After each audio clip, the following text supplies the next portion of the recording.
Brakati Yahweh, Brakati Yahushai, Brakati Yahweh, Brakati Yahushai, Brakati Yahweh, Brakati Yahweh, Bashim Yahushai, Bashim Chakadash. The belongs to the apostles and the elders of Great Millstone True Well. Salutations to the hopeful elect out there, you Akim to Sadakim that do this thing in the utmost truth and sincerity.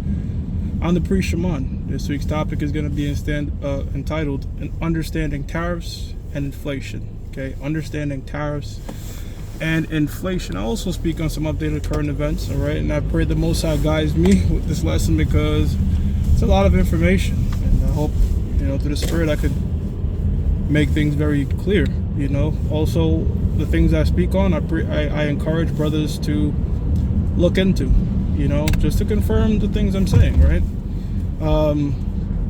So the tariffs, right? Trump has imposed 25% tariffs on Canada, 25% on Mexico, I believe 10% on China. And what does this mean? What are tariffs? Well, tariffs, one, are not new. They've been around for a long time, and they're actually found in the scriptures. I'm going to read it. It's the book of Luke chapter 2 verse 1. It says, "And it came to pass in those days that there went out a decree from Caesar Augustus that all the world should be taxed." Now, that all the world there is not talking about the entire planet. It is talking about all the known world, specifically that under the Roman Empire, or does trade with the Roman Empire, or any sort of business with the Roman Empire. That's the world it's referring to. It says, "And this taxing was first made when Cyrenius was governor over Syria." Right, so Israel, the land of Israel, the land of Palestine had to pay taxes. Different, not just Israel, but different people, all right, that had to import things into the Roman Empire had to get hit with a tax or a tariff. And all, verse 3, "and all went to be taxed, everyone into his own city." Right, so if you're doing trade, you're bringing stuff into the Roman Empire, guess what? You have to pay a particular tax, okay? So it's not nothing new, all right? And Trump has been using tariffs as a leveraging tool, all right, in negotiations, okay, which is very intelligent, it's very smart, because guess what? Whoever cares less hold the leverage. Canada, China, Mexico all need the United States far more than the United States needs them, and we've seen that in their dollar, right? We've seen that in the dollar fluctuation. All those three currencies fell in relation to the United States dollar, which went up. Now Trump wants a weaker dollar, so I'm going to speak a bit more on that as well. So what does that mean? What does this lead us? Does it go to inflation? Tariffs do not cause inflation, okay? Tariffs do not cause inflation. If it did, we would experience it under Trump's first term. Back in 2018, there was a big whole thing with the media, because this is not new. There was a big whole thing with the media. Trump initiates trade wars, and the market reacted negatively. It took a dip. But when you zoom out from 2018 to now, it's damn near done went over fucking 100%, close to double. All right, why? Because tariffs don't cause inflation. Increasing the money supply does, right? And what happened? Because under Trump, you had close to record low inflation.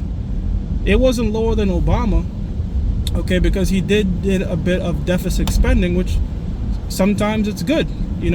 Deficit spending is not debt spending. Okay, sometimes it's good to do it, sometimes it doesn't make sense. When you inherit an economy with damn near close to 0% inflation, you want to borrow some money at that time, and that's what Trump did, okay?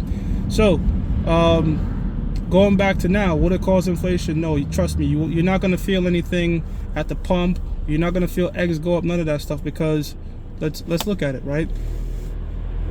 Canada's GDP is $2 trillion. Okay, they do about $800 billion in trade with the United States. That accounts for about 38% of their entire GDP.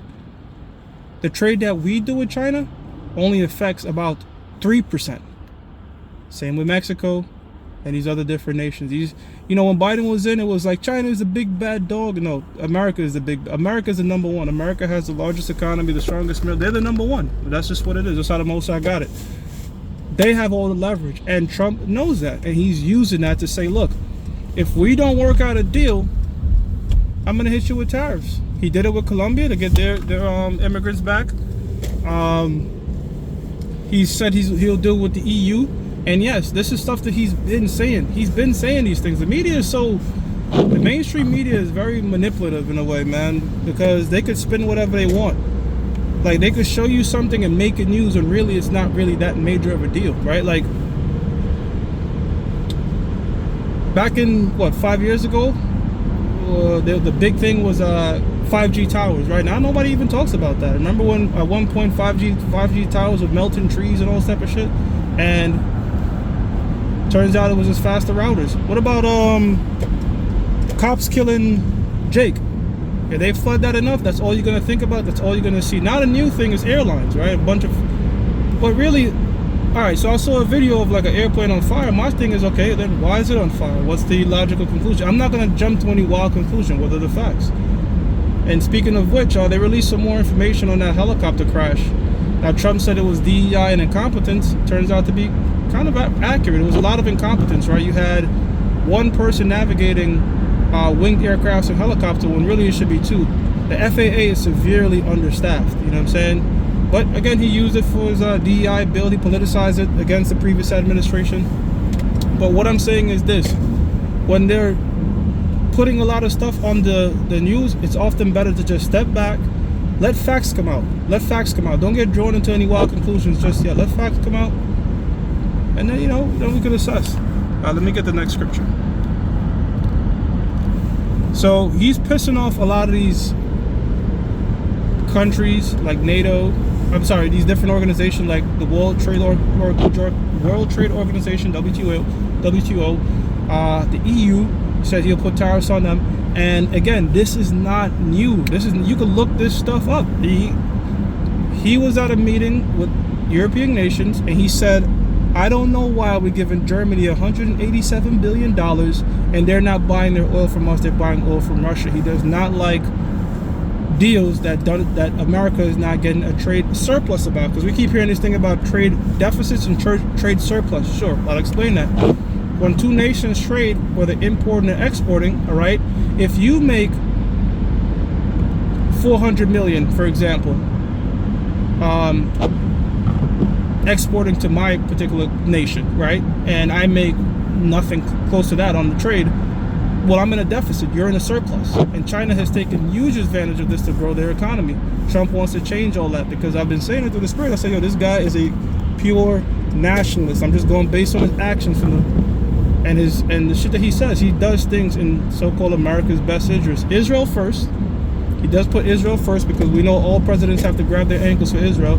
But then he does stuff that is in America's best interest. Tariffs will not cause inflation for America. Tariffs will definitely hurt Canada, Mexico, these different nations far more. Now, the big thing is he's used it as a leveraging tool. Now he plans to make it a part of policy, and that's what people are kind of like, whoa, what would that be like? You know what I'm saying?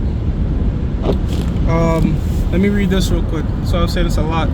Revelation 17 and 16, it says, and the 10 horns which thou sawest upon the beast, these shall hate the whore. So that's NATO and the EU. Okay, they're going to hate the whore America eventually. All right, it says, and shall make her desolate, right? Because when World War III kicks, they're going to shoot missiles upon America. It says, and naked, and shall eat her flesh, and burn her with fire. Now, Vladimir Putin, he played a little mind games. He said all these nations will eventually bend the knees to Trump and kiss the ring, kind of, playing that mind game, with like saying like, see, you're gonna all listen to him anyways. So all that stuff is kind of being stirred up right then and there that the scriptures speak about, and that's what this dude Trump does. I've been saying, man, we need a guy like that. We need all these different nations had their version of their nationals, right? Putin is Russia first. Xi Jinping, China first, Kim Jong-un, North Korea first, but Biden wasn't really America first. Trump is like America got to be winning on these deals and winning on these trades, and we've seen it all around. He sent Mark Rubio out there to Panama, because the United States built the Panama Canal. He said, why the hell are you doing these different contracts with China? They want the Panama Canal back. He wants Greenland so he could have those Arctic routes. This guy's trying to cook, man, all right, because he wants that low interest rate environment. Now let's deal with inflation real quick, right? Back in 2019, when Trump left, United States borrowed about 4 trillion, right? 4 trillion, okay? Because it's not necessarily just printing money, right? In fact, the U.S. Treasury prints money, and the U.S. Treasury borrows money from the Feds. Okay, so I'm talking about borrowing money because they didn't necessarily print; they did more borrowing. So 4 trillion. Now let's look at Biden in 2024, over 7 trillion. So we went from a little over 4 to a little over 7. Also, cutting oil production in 2022. United States was the most oil producing nation, okay? And then during Trump's term, it was the #1 exporter of oil. We don't need oil. America doesn't need oil. It sells oil. We have a bunch of oil. The moment you cut that, okay, and increase the money supply, guess what? You're going to go to the store and you're going to be getting a lot less for your money. These things cause inflation, not so much tariffs, okay? I predict that Canada and Mexico will capitulate, all right, to Trump's demand, because like I said, they rely far more on American trades than America needs them. Okay, so Trump is supposed to meet with Trudeau today, and I'm pretty sure he's going to capitulate. What is Trump doing? Also, let me merge this thing with the Doge situation, Department of Government Efficiency, right, ran by Elon Musk. Doge is not a government organization. It's not an official federal government organization because new departments have to get approved by Congress. Okay, it's not yet been approved by Congress. It's more of a think tank. Now, recently it was in the news, and again, you have to see who's pushing out the article to kind of see the bias, right? It was Elon Musk is trying to get private people's information. Now he got control of it, this, that, and the third. That is not entirely accurate at all, okay?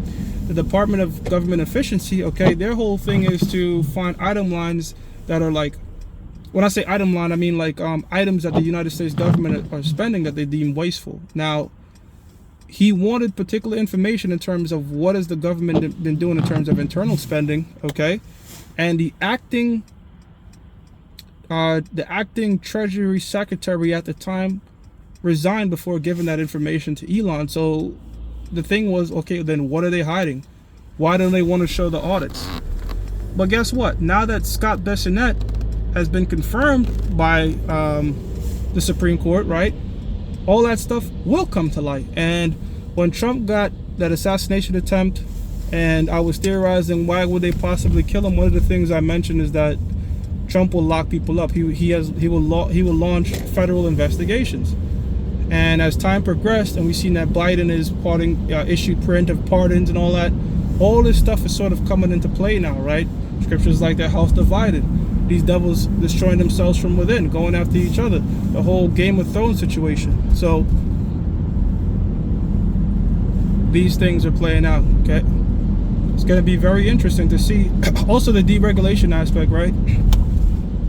There's a lot of, and again, I mentioned this in previous lessons, right? That there's a lot of regulatory situations in the United States because there's so many different government agencies and all these different things. It's hard to get shit done. And I compared it to playing football.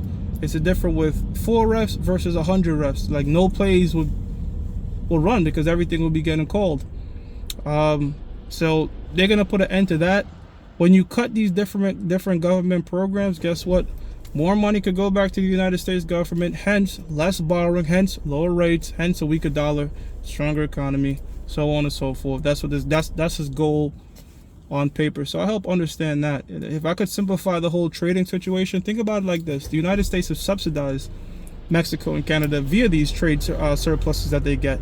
And saying the United States needs Canada is like saying the NBA needs the WNBA, right? Because we know that the NBA subsidizes the WNBA despite them losing revenue year over year. It's the same shit. It's the same thing, man. So these countries, they can't last in a trade war with the United States. I think they're going to capitulate pretty soon. Okay, tariffs will not lead to inflation. And that's just the update on that. I had Obadiah 1, but man, it was just a lot of information kind of to unload and unwind. But we are definitely indeed in some exciting times. Okay, so this is great, man. This is great. Let's see the tension that's going to lead between. It's going to definitely cause more tension, right? If you're telling countries like Germany you got to do more business. A lot of these nations, when Trump says America has been getting a bad deal, he's not lying about it, right? Like, think about it, right? Right now I'm driving a German-made car, right? But you go to Germany to get American cars in Germany, it's like 100+ % tariffs, you know. So what a lot of these different nations have done is they have put huge tariffs or taxes on imports on American-made goods, while America's just letting their shit in willy-nilly, right? It's not a good deal, in other words, for the United States, you know. So he's gonna plan to cut taxes. If you want to circumvent paying tariffs, guess what? You have to manufacture your plants in the United States. And he did this before, right? You had this Chinese car manufacturer that wanted to do their shit in Mexico. Trump said no way, because you'll just do your shit in Mexico and sell it through the United States. That's how come we don't see NIO in the United States. NIO is an electric vehicle company, Chinese made, or BYD. We don't see them. They have pretty good electric vehicles for cheap, you know, but guess what? They're not here because Trump won't allow it, man. So I hope that shed a bit more understanding on what is going on, and Lord willing, as things progress, you know, do more lessons and updates, you know. So I'm gonna give all praises to Yahweh, Ba'ashim Yahweh Shah, Ba'ashim Rachah Kodash. The belongs to the apostles and the elders of Great Millstone True Well. Salutations to the hopefully elect out there, you Akim to Zadakim that do this thing in the utmost truth and sincerity. Shalom.